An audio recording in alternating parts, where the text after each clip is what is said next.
So, after discussing about the types of investments, what is an investment, accounting standard 13 applicable होता है investment के लिए, कौन से चीजों को अकाउंटिंग स्टैंडर्ड 13 एप्लीकेबल नहीं होता है, ये सारी चीजें डिस्कस करने के बाद हम अभी प्राइस कोटेशन डिस्कस करने वाले हैं. What we are going to discuss is price quotation. ये जो लिखा हुआ है ना, this nothing but price quotation.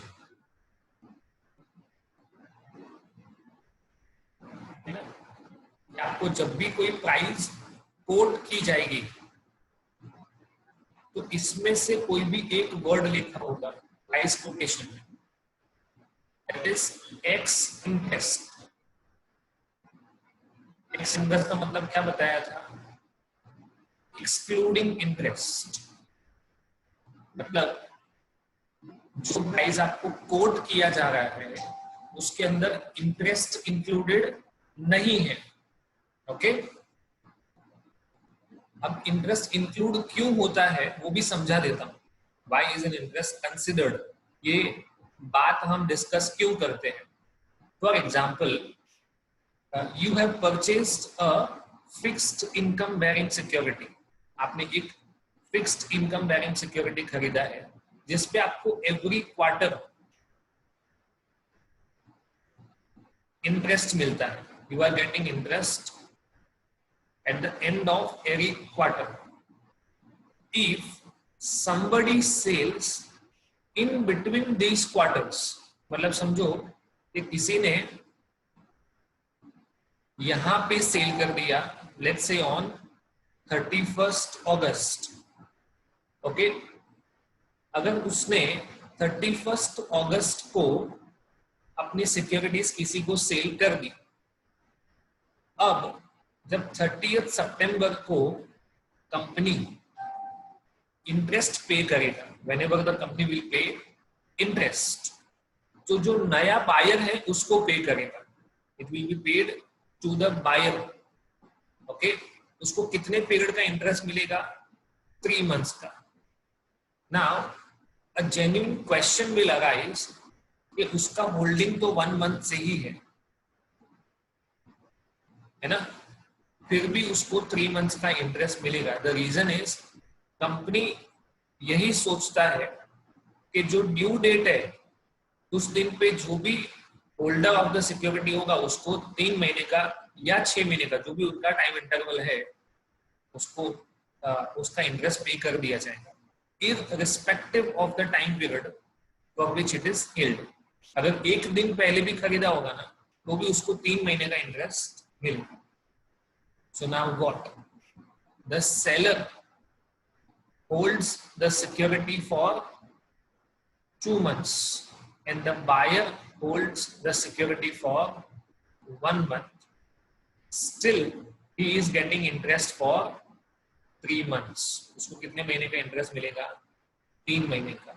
तो सेलर उसको कहेगा कि देखो 2 महीने के लिए तो मेरा होल्डिंग था, as such इंटरेस्ट मुझे मिलना चाहिए. तो बायर ने कहा ठीक है, ओके मैं आपको मतलब मैं आपके पास से 1 लाख रुपए की फेस वैल्यू वाला जिसके ऊपर पर एनम 9% इंटरेस्ट मिलता है वो खरीद रहा हूं इनटू 2/12. ओके तो कितना इंटरेस्ट बनता है? 1500 रुपए है ना. तो मैं आपको 1500 रुपए पे कर देता हूं. Means the buyer pays the purchase price of the securities. जो भी सिक्योरिटी है उसका प्राइस पे करेगा प्लस इंटरेस्ट भी पे करेगा.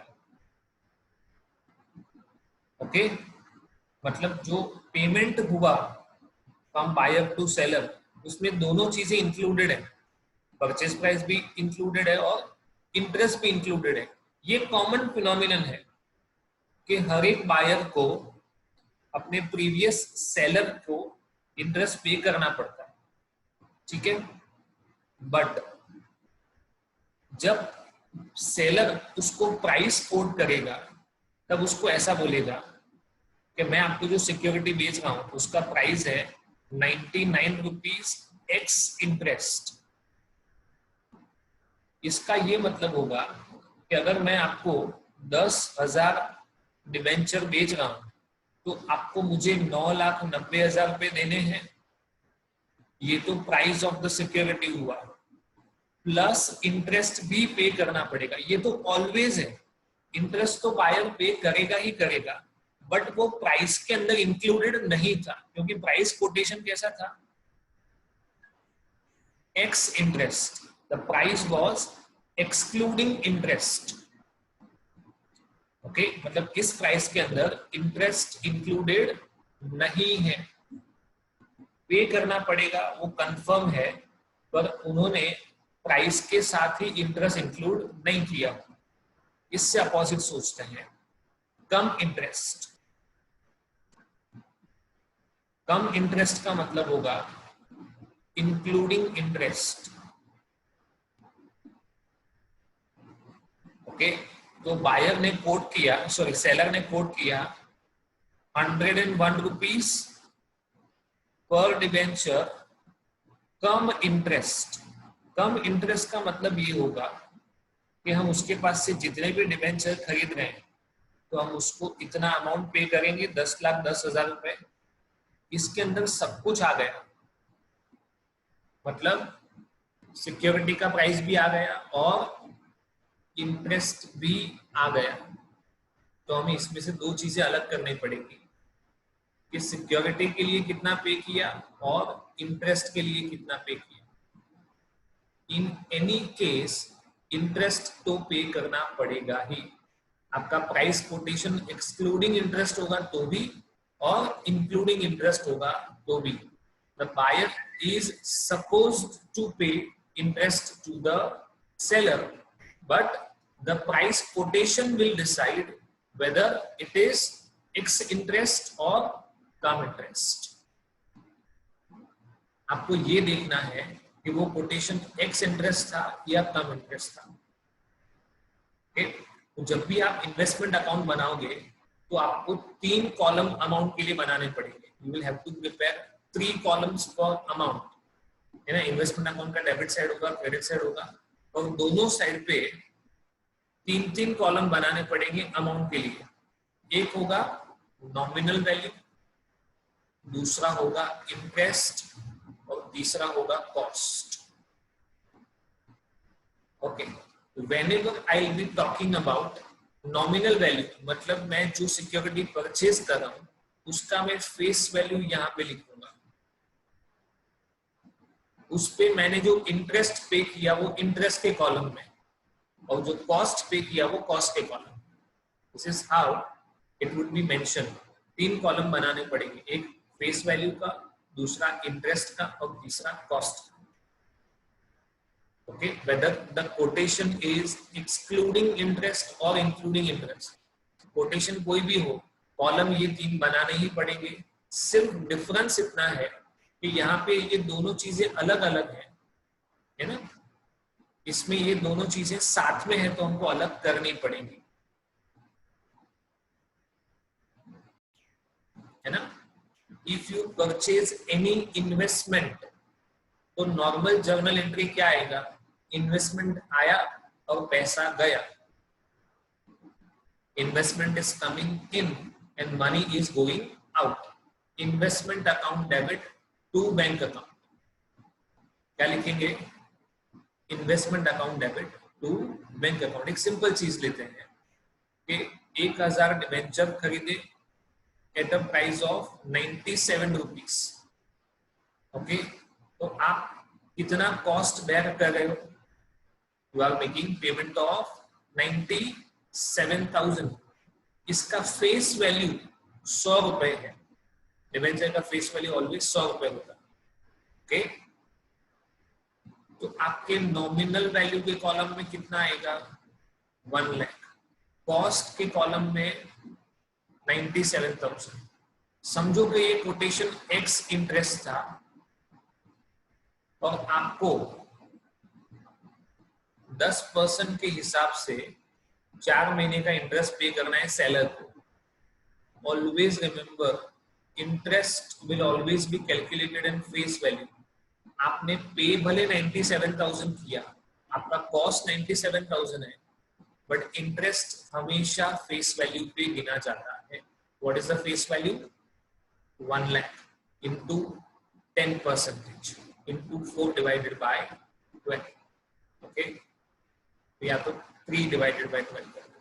So it would be 2,500. मतलब आपने टोटल पे किया होगा 99,500. कितना पे किया होगा? 97,000 for the security, 2,500 for interest. Okay? तो आपने पे किया तो इंटरेस्ट आपके लिए कॉस्ट है. okay? अब देखते हैं journal entry. Investment account debit. What amount should I put over here? 97,000. मेरे लिए इन्वेस्टमेंट का cost 97,000. What is the interest accrued till date? अभी तक का मैंने कितना इंटरेस्ट पे किया? 2,500. I am making total payment of 99,500. आप कम इंटरेस्ट वाला एंट्री लिखो या एक्स इंटरेस्ट वाला एंट्री लिखो, एंट्री सेम रहेगा, कैलकुलेशन बदलेगा. Only the calculation will change. Ex interest clear हुआ आप लोगों को? इन्वेस्टमेंट आया, पैसा गया, और ये इन्वेस्टमेंट खरीदते वक्त है ना, हमेशा याद रखेंगे लास्ट ड्यू डेट मतलब लास्ट इंटरेस्ट पे हुआ था टू डेट ऑफ ट्रांजैक्शन, है ना. तो लास्ट ड्यू डेट था 30th जून. अब मिलने वाला है इंटरेस्ट दूसरा 31st दिसंबर को, पर आपने खरीद लिया 30th सितंबर को.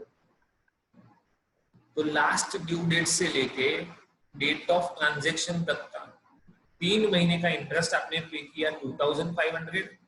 So you paid in total 99,500. Investment आया, इंटरेस्ट पे किया और टोटल 99,500 का अमाउंट पे किया. अगर कम इंटरेस्ट कोटेशन है और उसमें ऐसा लिखा होता आपने 1000 डिबेंचर खरीदे एट अ कॉस्ट ऑफ 101, 1,01,000 पे किया, पर ये कम इंटरेस्ट है, that is including interest. Okay, मैं इंटरेस्ट का अमाउंट सेम रखता हूं, ये भी 3 महीने का है. So what should I do now? क्या करना पड़ेगा? 2,500 इंटरेस्ट निकाल देंगे तो बचेगा 98,500. ये मेरा कॉस्ट है, ये मेरा इंटरेस्ट है, और 100 रुपए मेरा नॉमिनल वैल्यू है. तो अभी भी मैं एंट्री तो वही लिखने वाला हूं, investment account debit, interest account debit to bank account. Okay, कितना कितना अमाउंट जाएगा? इन्वेस्ट कॉस्ट है 98,500, इंटरेस्ट है 2,500, और टोटल आपने पे किया 1 lakh. In both the cases, interest was paid. The only difference was कि यहाँ पे आपको इंटरेस्ट ऐड करना पड़ेगा, यहाँ पे इंटरेस्ट माइनस करना पड़ेगा. तो आपको टोटल पेमेंट और जो भी कॉस्ट और इंटरेस्ट है उसके बारे में पता चलेगा. That is a come interest quotation. कुछ नोट्स लिखी हुई है, बहुत इंपॉर्टेंट है ना, काफी इंपॉर्टेंट है. Interest amount is always calculated with respect to nominal value, ये मैंने बताया. If quotation does not specify कि वो एक्स इंटरेस्ट है या कम इंटरेस्ट है, तो उसको हमेशा एक्स इंटरेस्ट माना जाएगा. पर इसमें मैं थोड़ा और बाइफर्केशन लिखवाना चाहता हूँ, प्लीज लिखो यार. अगर गवर्नमेंट सिक्योरिटी है, if it's a government security, then treat it as X interest. And other securities हैं, then treat the same as come interest. Actual ऐसा होना चाहिए. They have not specified, but it should be this way. आपको price code करके लिखा कि 99 rupees per debenture, पर वो एक्स इंटरेस्ट है कि कम इंटरेस्ट है वो स्पेसिफाइड नहीं है, तो ये चेक करो कि वो सिक्योरिटी गवर्नमेंट सिक्योरिटी है या अदर सिक्योरिटी है. अगर गवर्नमेंट सिक्योरिटी होगा then the quotation is assumed to be X interest, और अगर अदर सिक्योरिटीज हैं then it is come interest. आपको लिखना पड़ेगा. okay, please note down the same.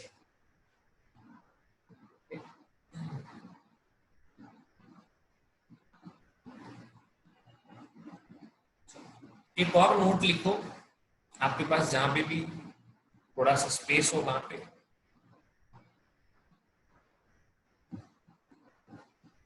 Brokerage और सिक्योरिटीज ट्रांजैक्शन टैक्स. ब्रोकरेज और securities transaction tax paid at the time of purchase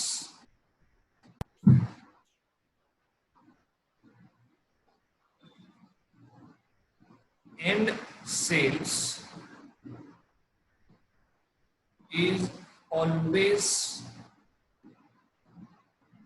calculated with reference to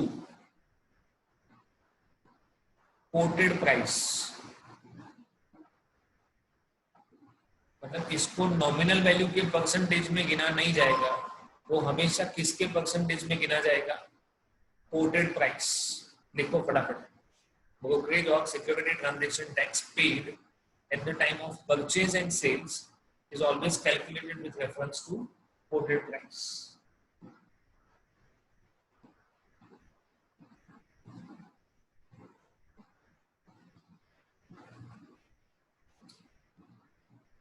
Okay. Number 4. At the end of the year,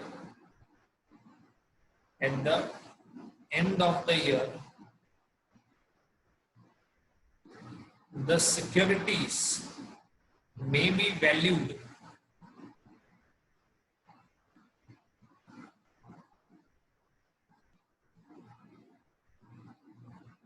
according to FIFO, LIFO और average price.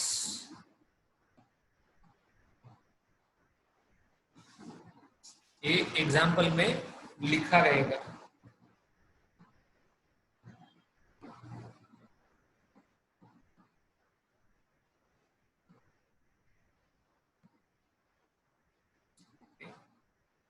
These are certain notes which you are supposed to make.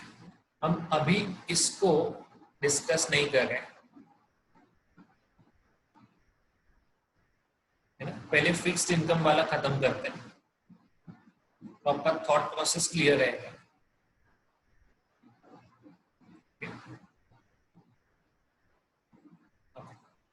ये है disposal of investment. Disposal का मतलब होगा cell.